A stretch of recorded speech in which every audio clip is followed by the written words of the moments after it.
Mon corps est convenablement assis devant l'ordinateur, mais ma tête est déjà sur les routes. Des choses bougent en moi. Quelque chose de neuf se prépare. Il existe un autre territoire. La fatigue des jours, je ne la ressens plus. Le système ne gagne pas à tous les coups. Il faut le perturber pour commencer à exister, savoir poser sa différence. Je me sens encore jeune. Il me reste la dose de folie nécessaire à délirer dans les franges du désert.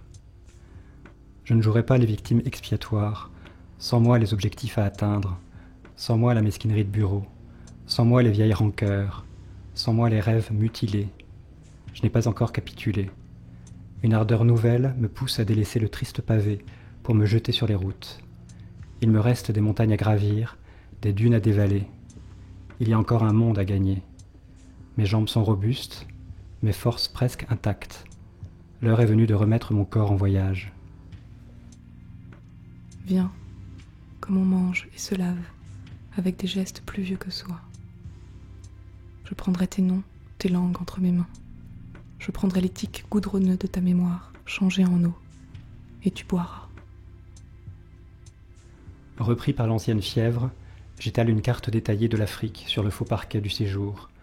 Remontent aussitôt les souvenirs d'enfance, à me projeter des journées entières dans les cartes hygiène de mes parents pour m'enfuir et rêver.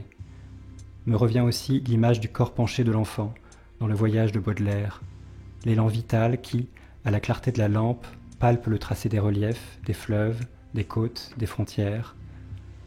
La fenêtre du séjour fait un rectangle de lumière sur l'océan Indien et l'Afrique de l'Est, du sud de la péninsule arabique au nord de Madagascar. Instinctivement, je pointe du doigt l'Éthiopie. En quelques minutes, l'itinéraire est tracé. De Suez, je naviguerai vers Port-Soudan, puis Djibouti. En Éthiopie, je trace mentalement une large boucle. Je passerai par Aksum, Gondar, Lalibela, Addis Abeba, pour ensuite me diriger vers Harar. Je poursuivrai le fantôme d'Arthur dans les ruelles blanches, piquerai un somme à l'hôtel de l'univers, inventerai les traces qu'il aura laissées pour toujours me remettre en mouvement. J'ai besoin d'énigmes pour avancer.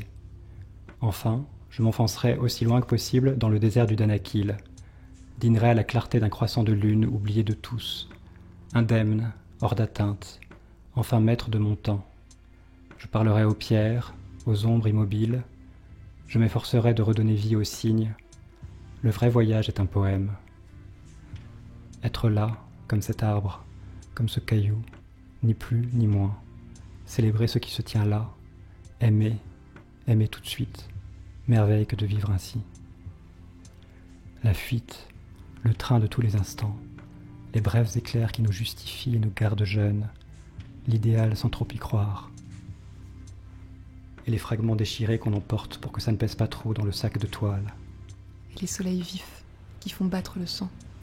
Et les rencontres véritables qui nous laissent une trace d'éclat, et les pépites qu'on laisse au bord des routes. Et les infimes fêlures qui font basculer de l'autre côté de la nuit.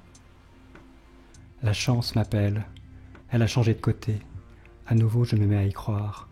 À nouveau le frisson du vide, les risques, les beaux risques qu'on prend pour ce qu'on croit être le meilleur. À nouveau l'ivresse de trancher net tous les liens. À nouveau la joie de faire mourir les choses qui émoussaient mes sens. Le voyage me débarrassera des faux plis que j'ai pris à force de prudence. Maintenant qu'une grande partie de mon destin est tracée, maintenant que le pire a été identifié, j'entrevois la possibilité d'y échapper. Ça ne dépend que de moi.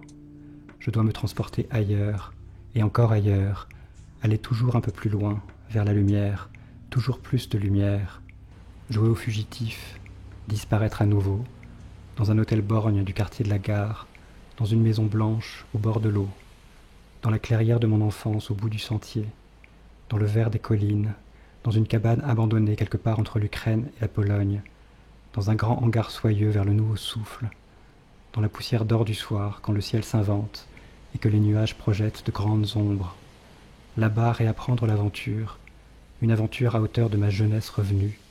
Ça ne fait que commencer, toujours ça ne fait que commencer. Dans ce vieux monde figé, j'éprouve la nécessité du jeu et la joie de la lente dérive, le désir de reformuler le bonheur par toutes mes fibres. Enfin débarrassé de mon ego, contempler l'immensité du paysage. Du haut des dunes, l'océan au ralenti, les yeux brûlés de soleil. Toutes les vies à la fois, Le moment est venu de laisser le temps s'étirer. À poursuivre le soleil, à fixer longtemps les restes de brume qui s'effacent, à regarder infiniment l'horizon pour soigner ma mélancolie. Ce n'est pas une question d'espoir, c'est une question de ferveur, une question de risque pris au départ et de pari tenu sur la longueur. Aussi une question d'air qui vient aux poumons, drôle de bouffée qui manque habituellement et d'un seul coup m'envahit à l'improviste. Il s'en est fallu de peu, j'allais oublier de sentir et de respirer. Nous devenons nos lieux, nos forêts. Nous devenons ce qui s'emporte, se retient, se raconte. Et au devant, toujours devant, tu t'entr'ouvres. Dans la langue du pays, j'apprendrai le nom de l'eau, du feu, le nom du ciel, de la terre, le nom des arbres. Je m'assoirai au bord des routes, des chemins. Je regarderai les gens passer. Je poserai un regard calme sur le monde. Ce sera la vie en plus vrai. Je voyagerai presque sans contrainte pour la dernière parade. J'emporterai ma fièvre sous le bras. Chaque jour, j'éprouverai la distance parcourue. Vivrai à l'écart pour aller au-delà, fantôme à la recherche d'autres fantômes. Il y aura ces apparitions qu'on croit voir au crépuscule et ces terres qui émergent au-dessus des nuages dans la lumière de l'aube. Je resterai déchiré jusqu'au bout. Là-bas brûleraient mes dernières illusions. Et quand il s'agira de s'en retourner chez les vierges mères blafardes, dans les landes et dans les mares, je me déroberai crétin, forcené, définitivement à côté de la plaque. Les vieilles sorcières et leurs obscures tendresses finissent toujours par régler leurs comptes.